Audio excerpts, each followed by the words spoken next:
Greetings, everyone, and welcome to the Midweek War! I'm here, Mad Mike, rocking it solo this week. Eamon is on assignment. I assume he is looking into finding out what Cobra Moon and Drago have in common. Hint, we'll talk about that later.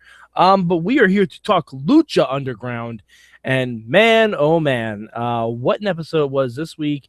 I almost ran out of stuff to type on the episode title. Mi Palabra this week for Lucha Underground is my lower third. For those of you audio listeners, it's classic. And I will get to that why a little bit later. But the bueno for Lucha Underground, I have to give it to that three-way match. Dario Cueto came out, and first he announced that Aztec Warfare is coming back, which, hot damn, that's going to be amazing. And he said that Matanza is going to be entered number 1. So, okay. Don't know why he's trying to screw his brother over, but it's certainly a ballsy move. And then he said that he wanted to find out who number 20 was, because that's typically what we do with Aztec Warfare. We find out who's first, we find out who's last. The trios champions of Phoenix, Aerostar, and Drago were in the ring. And Dario said that instead of defending the trios titles tonight, they were going to have a three-way match with each other. The winner was number 20. And the losers, they will not be in Aztec Warfare at all. So pretty high stakes, especially for Phoenix, who went into last year's Aztec Warfare as champion and lost to Matanza, obviously.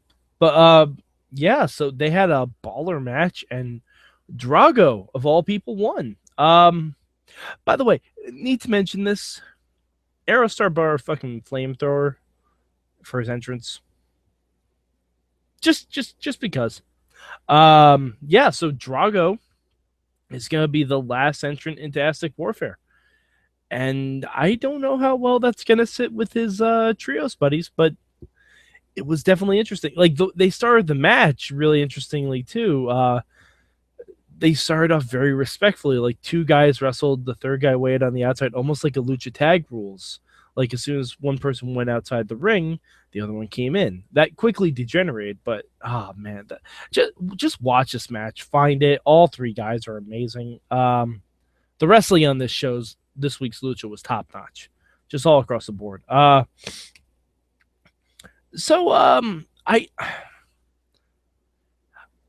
don't know if I have a Malo this week.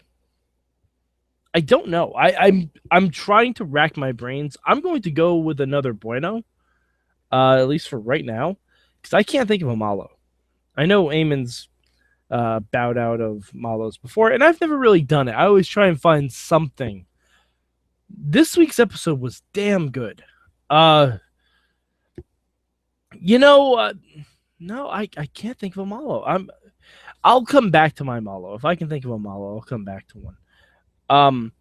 Mikambio, though, I kind of want to give it to the Prince Puma Muertes match.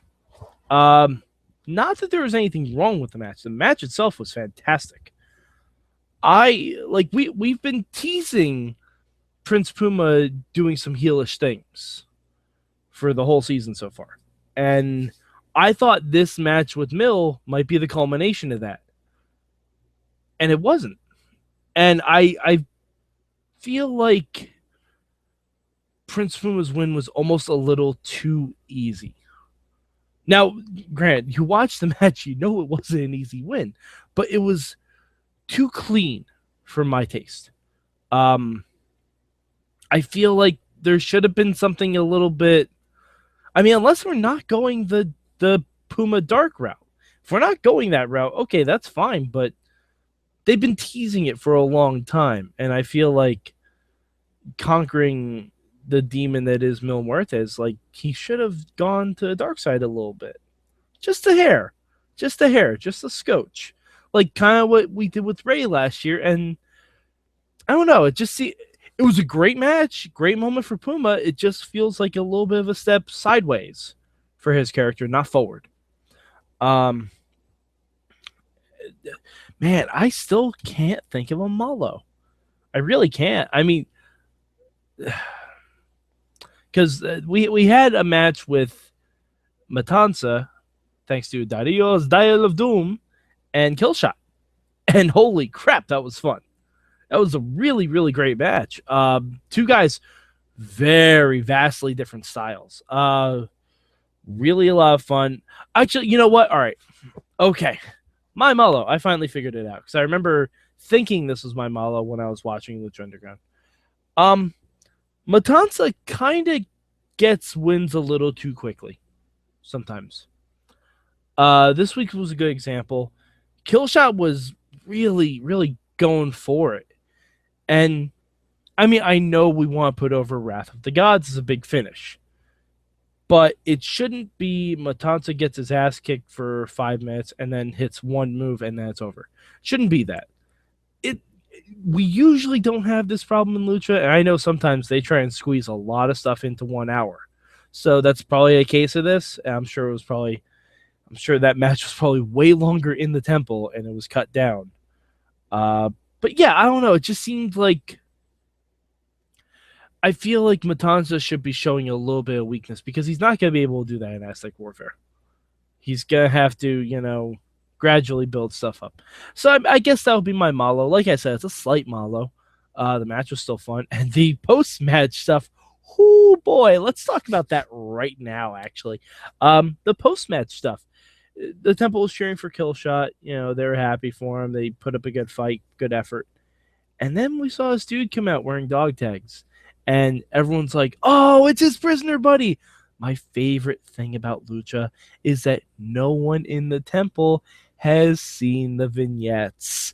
No one has seen it. So me, as a TV viewer, I saw a thing last week where Killshot gets a note that says, you left me to die. So clearly, this guy approaching the ring is not bearing good intentions towards our good buddy Killshot. But the crowd doesn't know that. That's the best thing. That's the best thing in the world. Because if you tried to do this on WWE TV and you see a random mysterious guy with dog tags running out, people will have seen Raw the week before, mostly, and they'll know this isn't going to be good. But everyone loves this. They're like, oh, yeah, USA. And then I don't even know who the guy's name is. I'm sure he's a well-known indie star that if Eamon were here, he'd tell me all about the guy. Quite frankly, with Lucha, I could look it up. I don't want to. I want Lucha to tell me who this guy is. I don't need to look it up. I want them to tell me. So I'm waiting to hear next week who this guy is. But he beat the crap out of Killshot. And then he took off the dog tags and said, you left me to die, and just dropped him on Killshot's chest. It was awesome. I cannot wait to see how this proceeds. So some other stuff we got to talk about. Johnny Mundo. Johnny Mundo. This is another reason why I love Lucha. They had a callback to season 1 with the main event of Puma versus Muertes. Like, that was the big feud from season 1. We all know this. They had another callback to, I want to say, the first or second episode of Lucha. I think it was the first episode. Oh no, it was a little bit after that because Big Rick originally got the money and then Johnny Mundo won it. But Johnny Mundo came into Dario Cueto's office and said he wanted a match with Sexy Star. Dario again tried to rebuff him, and Johnny was like, I thought you might say that. So he brought out the same briefcase from season 1 with Dario's $100,000 in it. Although I think there was like 94,000 and change. Johnny had to pay some people off. I don't know what he did with it. I'm not sure if we've had that referenced. Please, Chris, let me know if we have had that reference. I don't believe we have. I'm not 100% on that though. But Johnny said there's like, hey, it's more like 94 and change, and gave it back to Dario. And Dario's like, well, whatever plans you have for this money, cancel them. You got Sexy Star next week. And that's going to be fun. I kind of hope Sexy wins. Again, I kind of hope she's the, like, Johnny I hope he never gets that Gift of the Gods title. I would actually like to see Johnny petition to be number 2 in Aztec Warfare if he doesn't beat Sexy Star. Like, he wants to fight his way through the whole roster. I think that would be amazing. It would make him too facey, obviously, but it'd still be really fun. So let's see what else happened on Lucha. Of course, Cobra Moon and Drago were apparently in the same. Oh wow! Now I can't think of the word. They're in the same. Oh god! Now I can't think of it, and I can't stall because I'm by myself. They used to be in the same temple together, like the Cobra Moon temple we saw in the previews, which we haven't seen yet. And I'm still anxiously awaiting seeing that temple. But Cobra Moon approaches Drago in the Bathroom of Doom, because I think when you're in the temple, everything is of Doom, except for the temple itself, because that's some kind of, naming rights issue. But a Dial of Doom, a Bathroom of Doom, it's fine. And it's really, really interesting. Tribe, that's the word I was thinking of. They used to be in the same tribe together. And Drago said he left that tribe 1,000 years ago, which is awesome, because I assume Drago and Aerostar are like Time Lords. They have to be Time Lords, or they both just seem really, really ancient. So Drago says that he will never rejoin Cobra Moon and tells her to get out of his face. And she turns around and there's a random dude eating a piece of pizza. Now, I said this on Twitter, I'll say it again. If I ever make my way to the temple, I am petitioning to be random dude in the Bathroom of Doom eating a piece of pizza. Although, so it's not cliche, I will eat chicken fingers. That is my pledge. That is my pledge to you, the Mayhem Universe. Okay, well, I think that's pretty much it for Lucha. Oh, there's one more thing. Classic. That's right. As we all know, Lucha Underground likes to put little buttons on the episode. A little teaser to see what's coming next. And we have Rey Mysterio talking to someone in a shadowed arena. And he's talking about someone's son. And at first, I'm like, did he find like the grave of El Dragon Azteca? And he's talking about the kid? Because that would be really cool. But no, it's way cooler, folks. It's way, way cooler. Because Rey Mysterio is talking to none other than Chavo Classic. Chavo Classic, you guys. Ah, so good. So good. Ray says that Chavo Sr.'s gone too far. Chavito. Chavo Jr. has gone too far. Chavito. And Ray says that he wants to make sure that he and the Guerreros will still be okay if Ray does what he has to do. And so it looks like, I don't know if it's next week, but it looks like it's Rey Mysterio versus Chavo Guerrero in a loser leaves the temple match. That should be very interesting. If that's the case, I have no idea who's going to win. I'm very excited for it, because we've been watching Rey Mysterio versus Chavo Guerrero for years.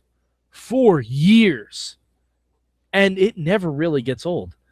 But they've never had this kind of angle going into it.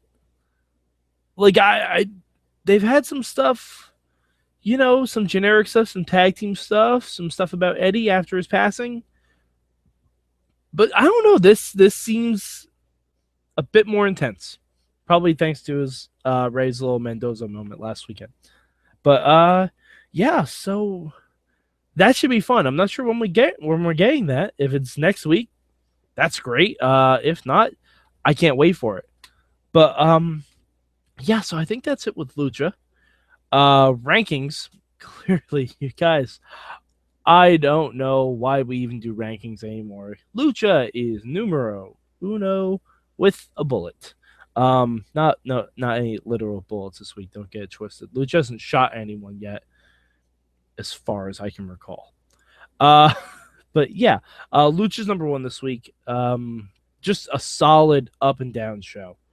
Really, really good. I'm excited for Aztec Warfare. We got 4 weeks before it. I'm sure Eamon and I will do predictions at one point for Aztec Warfare. And yeah, so you can find me at MadMike4883 on the Twitter machines. If you follow at Mayhem Show, hit up the hashtag MM when I do my live tweet for Lucha Underground. And by the way, if you see me get silent during my live tweet, it's usually because it's a really good fucking match, and I don't want to talk through it. I don't want to make snarky jokes. I just focus on enjoying the action because holy shit, some of the action's really, really good. But yeah, go to our Facebook group. We got some stuff going on there. Follow us on the main show Tuesday nights around about whenever SmackDown ends for you. I'll just say that because we usually go live right after SmackDown ends. Instead of watching Talking Smack, watch Talking Mayhem. We should call ourselves Talking Mayhem. No, we shouldn't. The Sword, don't quote me on that. But also, if you want to follow Eamon's thoughts, because I'm sure he will tweet some stuff about Lucha Underground, follow him at Eamon2, please. Also, follow the pro wrestling company he's involved with, Inspire Pro Wrestling, at Inspire Pro Res. And yeah, that's it for me this week. If you have any comments about Lucha Underground, hit us up at goodtimes@wrestlingmayhemshow.com. And until then, I'm Mad Mike, and this has been your Midweek War.